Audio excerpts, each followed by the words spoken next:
Greetings, everyone. I'm Mar, and once again, this is my opinion. As you could tell from the title up there, I'm going to be getting a new series now. This is one I've been meaning to start for a while now. Actually, before the quarantine that we're all currently undergoing started. Just never got around to it, and then the first few weeks, I'm like, I'll do it tomorrow. I'll do it tomorrow. No time like the present. It's going to be a series where in every video I go through and give my thoughts and feelings on each episode of the series Everybody Loves Raymond.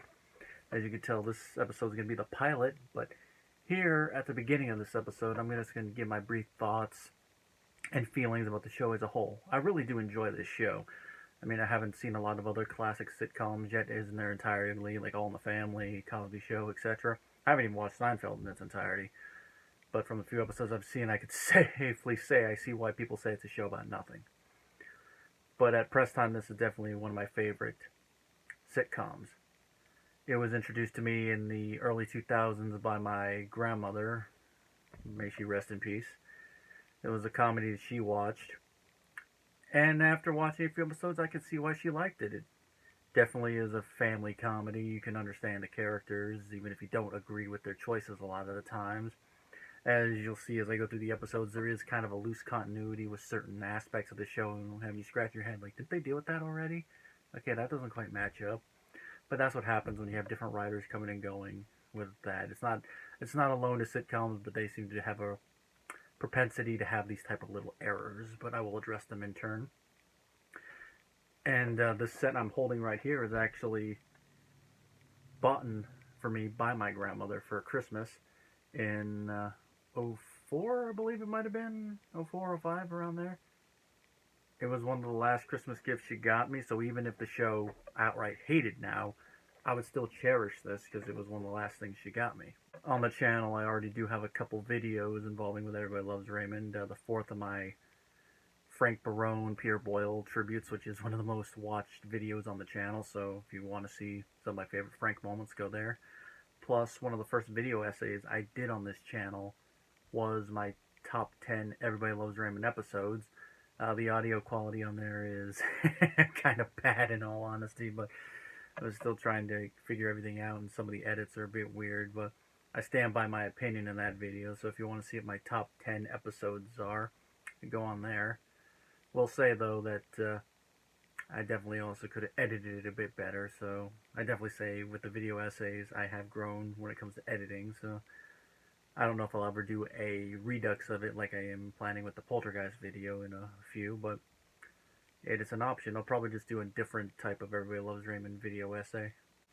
Being that it's a sitcom, the first episode we are going to deal with is called The Pilot. How original of a title. I can't really think of many sitcoms off the top of my head where they have anything else other than Pilot is the title of the first one. Maybe there are. The only one that comes to mind is the George Lopez show, which calls it Prototype. So still keeping with the vibe of it being the first episode, but being a little bit more original here, just Pilot. For those of you who don't know what a pilot is and haven't watched Pulp Fiction, a pilot is an episode that they put together from a basic idea to show it to the networks, and the networks determine whether they want to buy more. So it's essentially a proof of concept episode, and that's why when you watch a pilot, it feels a bit weird because it's like, alright, this is a little weird. If you were writing like an episode in the middle of the season, you would not write an episode like you would with a pilot.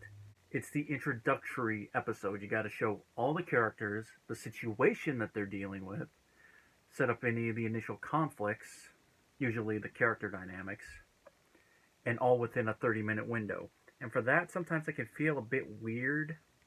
The thing about this pilot is the basic plot, Deborah wanting Ray to tell his parents to leave him alone on her birthday, could be the plot of an episode in any of the seasons, and that's one thing I really love about it, is that you could have had this plot be in Season 3, Season 5, you could even have it been in Season 9.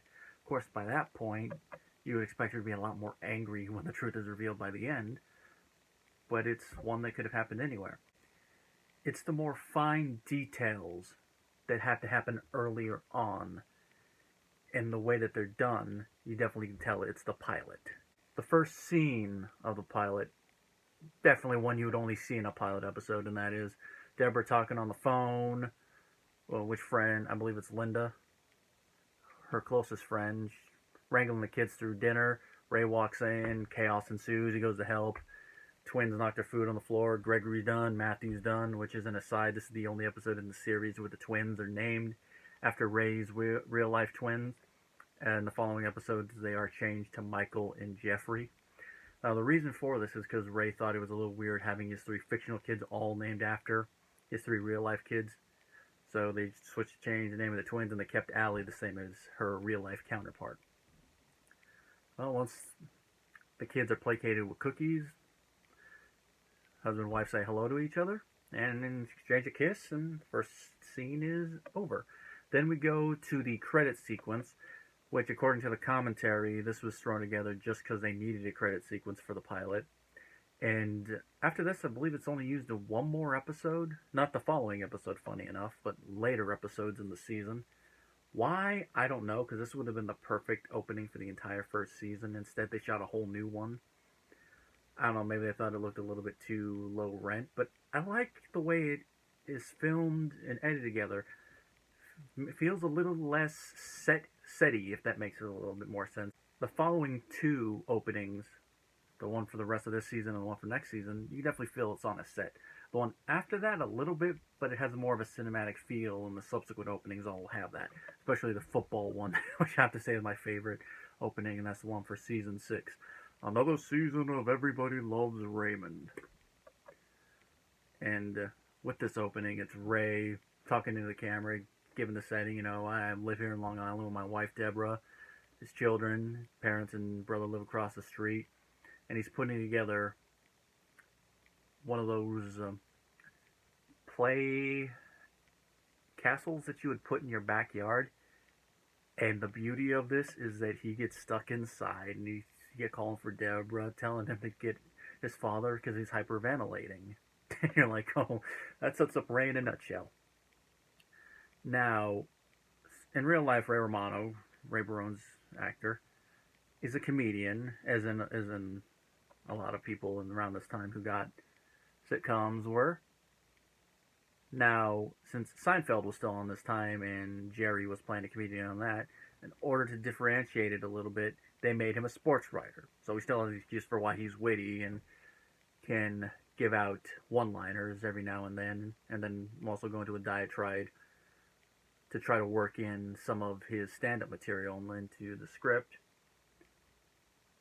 It's just different enough, and I do like it, and Ray does play a respectable sports writer. I will say that compared to the later seasons of the series, you can definitely tell that he wasn't as comfortable and here as he became, especially this episode. He's decent, but you can definitely tell that compared to all the other actors around Ray, he stands out a little bit. But he makes up for it.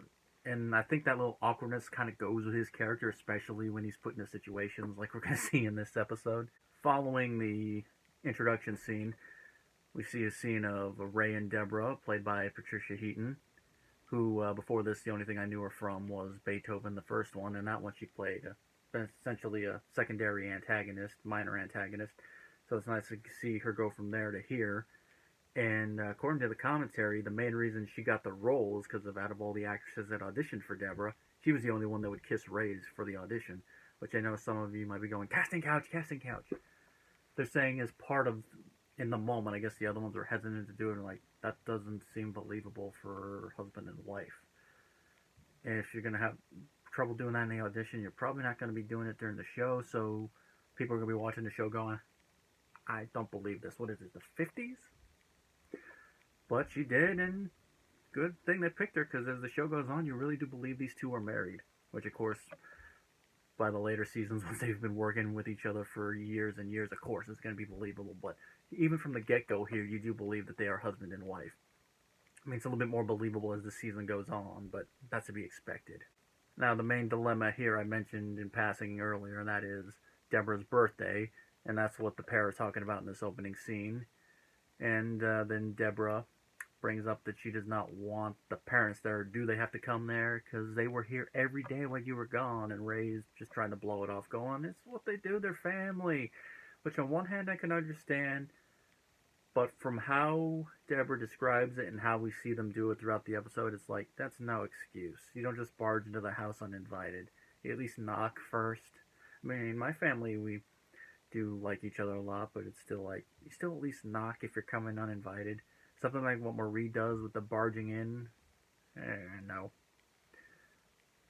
And of course, the moment Marie barges in, that's where her character completely established. The little slap across the face, her dialogue. I'm bringing baking soda. I smelled something questionable. You're like, oh, she's an overbearing Italian mother. Oh, yeah, this is going to be very interesting. You definitely see why she butts heads with Deborah. She goes over to the kitchen, opens the fridge. It's worse. You definitely see why Deborah does not want her there. And then once Marie leaves, she looks at Ray and all, he's like, it comes from love. And at that point, you can definitely tell he's a mama's boy. Now you can definitely see some of the drama in their marriage, and you can see where the conflict of this episode is going to come from. They go up to the bedroom, and Deborah tells Ray that his father cracked the code on the answering machine again, which is based on something that Ray's real-life father, Albert Romano, did. His dialogue on it was a little different from what I've been understand, but it's more or less the same. And just hearing Peter Boyle on the answer machine saying everyone was good, and then tell Deborah to call Linda because of her gynecologist visit, which I didn't even know that was what the phrase gyno was short for when I first saw this episode. But it's one of those lines that's funny when you don't understand the context, but when you understand the context, it's a lot funnier. Now, in the scene in the bedroom, the only moment that seems a little out of character in the grand continuity of the series is a little bit of scorn that Deborah shows towards Ray's brother Robert when they're talking about the family. The only part that seems a little natural is when he says he doesn't like being alone, and she brings up that he's 40, which kind of makes sense, but everyone has their own idiosyncrasies, as Ray kind of points out with the whole touching food to the chin and other stuff. But how she goes on with other stuff, like calling that out like it's a bad thing. It's like, okay, I could see her not wanting him to do that in front of the kids, but she seems like she's just showing her anger because of what the parents were doing rather than her having any actual issues with Robert. But it just seems a little, I don't want to say it's out of character necessarily, but it starts to lean in that direction when you look at it in the grand scheme of the entire show's continuity. When you look at it in the context of the pilot, it kind of makes sense because you're trying to set up everything. So at this point in the episode, you got to set it up through exposition. And since these are the two there, you got to have one of them bring it up in a negative way, and then the other one try to point out the positive of it. And of course, in the course of their conversation with it, she does bring up a good point with some of his weird idiosyncrasies. How did Robert become a police sergeant? Which, for those of you who don't know, a police sergeant is essentially a supervisor in the hierarchy of a police office. Which we never really see Robert do anything in a supervisory role throughout the whole show. Which makes me wonder if the writers even knew that, which I would assume they would know that, considering one of Ray's brothers is a police sergeant. But maybe they just didn't want to show it. I mean, the few times we do see Robert out and about in police duty, it's usually just driving to and from scenes. I'm actually a little surprised they gave him a partner that wasn't a fellow sergeant or whatnot, but I guess they decided to keep him as a beat cop and have him be in just a street supervisory role, who they would call him to scenes if they needed someone. But it would have been nice to actually have him do a scene where he's actually doing supervisory details, but that's just me thinking about it over 15 years after the fact. Before the bedroom scene ends, Ray tells Deborah, with all the stress you've been under, you can go to the movies with Linda tomorrow. It'd be a good idea. Deborah scoffs at first, but eventually agrees, and then we cut to the next day. Deborah's already at the movies. Ray's up there with the kids. It's a nice little scene where he's mixing up the twins to try to see if Allie can tell which one is which is a scene that's usually cut out in syndication. It's a nice little moment, like even the parents cannot tell which twin is twin. And then we get the introduction of the best friend. Leo, played by Stephen Lee, who unfortunately did not make it past the pilot episode, which is the fact they bring up in the commentary for this episode, but they never say why. I looked up Stephen Lee on IMDb, and he passed away in 2014, so rest in peace, Stephen. But the only reason I could see why they didn't bring him back for later episodes, other than maybe them not really wanting to bring the character back, or not liking his attitude on set or whatnot, or him just not clicking with Ray like a best friend should, would be scheduling, because although he appeared in a lot of other shows around the same time, and he also did Carnosaur 3. So probably scheduling, and then by the time he was free, they're like, it's too late. By that point, he had other friends. He had Kevin James with him. He had the other characters that came on to play his lackeys. So, too many people. But for the pilot, Leo works. I guess you could say in the continuity, Leo moved away, passed away, got transferred, something that he's gone. Or maybe Ray just stopped hanging out with him because of this episode. Well, once the kids are put down, Ray and Leo are talking downstairs. This is usually where this whole part of the episode starts in syndication.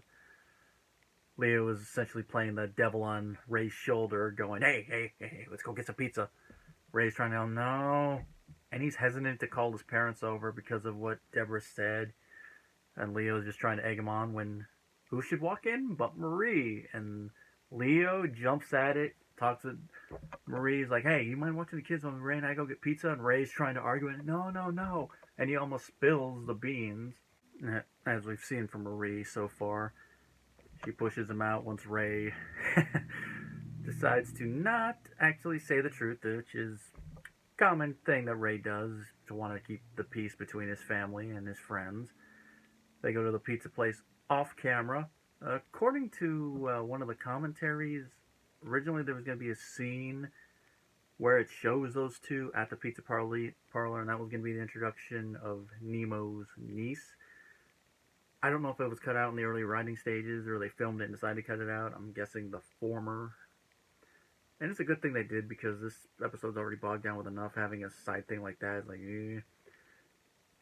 Just like in a couple scenes after this, when he went to go talk with his parents, Frank was going to sit him down and tell him about a son of another friend who wrote in something for the Reader's Digest. I'm assuming that was also cut out in the early scripting phases. A good thing, too, because they got additional 2 episodes out of it. But I'll say out of the 2 of them, that one seems like it would have been a little less intrusive, but it still would have ruined the pacing of the scene for comedy. Well, a little bit after Ray leaves, Marie is walking around, and this is where we see the snooping part of her character on full display. She's looking around, going through the desk, rummaging through bills, finds one, and right when she's reading it, enter Frank and Robert, played by the late Peter Boyle and Brad Garrett. And like with Marie's original introduction, this is where we really get their characters on full display. We get to see how Frank is, and we also get to see a little bit of Robert's jealousy, and the way he says his speech in this scene really shows that the title is supposed to be read in a sarcastic fashion. It's not supposed to be Everybody Loves Raymond. It's supposed to be Everybody Loves Raymond. I go to work, people shoot at me. Raymond goes to work, people do the wave. Just the way that Brad Garrett reads it off. When you hear him say it, at times you forget that this is not his normal speaking voice. He has a slightly higher nasally voice. It's not quite like this, but it's more nasally. The only time he really uses it in character is when he's trying to do like a gag voice for that character. He does it a couple times in later seasons for Robert, but here you never will see it. And he's perfected that deep voice to the point that you would not imagine that's not his real voice. If you were to hear his real voice and his stage voice, and then look at him, you would assume that his stage voice is his real voice. It's just the other one doesn't go with him as well. Well, what does Frank do? He wakes up the kids, and it's all chaos once the hour break is over, and Ray comes back in. He hustles the parents and everyone out, telling Frank to buckle up his pants, which this is where that little character trait of Frank is first introduced. When he's sitting in the couch or on the chair, he always sits unbuckled. which is a little weird, but I can kind of understand it just for comfort's sake. But even then, it's like, I'm not going to do that if I'm in a group with other people, but that's just me. And then, of course, another trait that is only brought up a couple other times, and that is Frank wanting to sniff the kids, a fountain of youth, as he calls it. He's going to be sucking in that youth. Now, Ray manages to get them all out of there. And one of the last things Frank says when he goes is, you might want to save your money. Victoria's not a secret. Showing that he also read the bill that Marie found for Deborah's birthday gift. Over $100 from Victoria's Secrets, and it's a bustier. Well, he manages to get everything sort of fixed by the time Deborah gets home. At first, she's none the wiser. Actually happy that it seems that the place is cleaned up. And it looks like she's in a good enough mood to have sex with Ray. In the way that they show it, she just looks at him when she's going up the stairs in a suggestive manner, and he's like sitting there, and he's like, I think I'm having sex. Just the way that he says it. Even though that thing I said about Ray earlier, just the way he says certain lines like that, you can definitely tell there was a good actor in there. And that he was being groomed. I forget the name off the top of my head of the person that helped Ray go through the scripts to prepare her before they filmed each episode. But you can definitely tell he had someone there just by the way he says lines like that. And of course, by the time they get up to the bedroom, the ruse is undone because the twins smell like Old Spice, and there is a Fruit Loop under Matthew's chin. So Ray has to come clean, and in her anger, Deborah tells Ray that she does not want the family over on Sunday. And here is where we get the major drama for the last part of the episode.